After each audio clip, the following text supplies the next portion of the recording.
of you, or a more elevated version of you, just to have someone to relate to. Like, even if you guys don't talk shop, right? Even if you just go to the golf course or go to the bar and just talk. A kindred spirit, someone who's walked a path that you've walked. So seeing other Black men in commercial real estate, and aren't as many, obviously.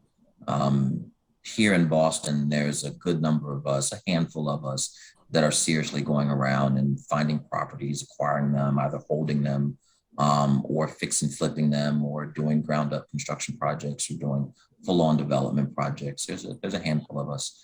And it's good to see it. It gives you fuel, right? It gives you fuel to keep trying to move forward in your own business, but at the same time, try and find something that's a little bit unique about your business, so that way you can have a competitive edge, and you can bring something that's slightly different, right?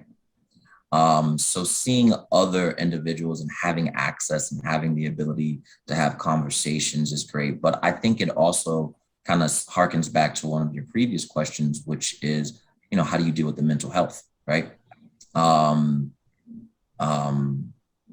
There's a group that I'm a part of here in Boston, and started by a gentleman who's in commercial real estate, doing really well.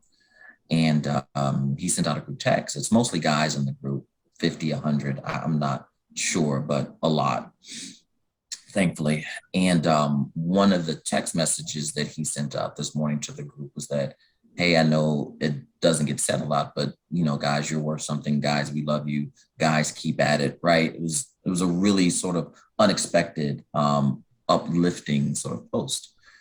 So I think one of the things that helps when you see somebody in a higher position or doing well, it helps your mental health. One, it helps validate the path that you're on, because one of the most difficult things about being an entrepreneur is when you wake up and you're forging a new path, right? I don't come from a long line of this, like my father's father's father, right? So as you're forging a new path, you ostensibly wake up to a forest every morning, and you've got a machete in your hand and a forest standing in front of you and a path behind you. As you're leading individuals, they're on the path. So that's great for them. But as the entrepreneur, oftentimes you're cutting through brush and cutting through this field, trying to find and or make this path. And so when you see other individuals that have made it, that have ascended, it just sort of validates and gives you wind to your back to help you keep moving forward, which is good for your mental health as a Black man doing this line of work.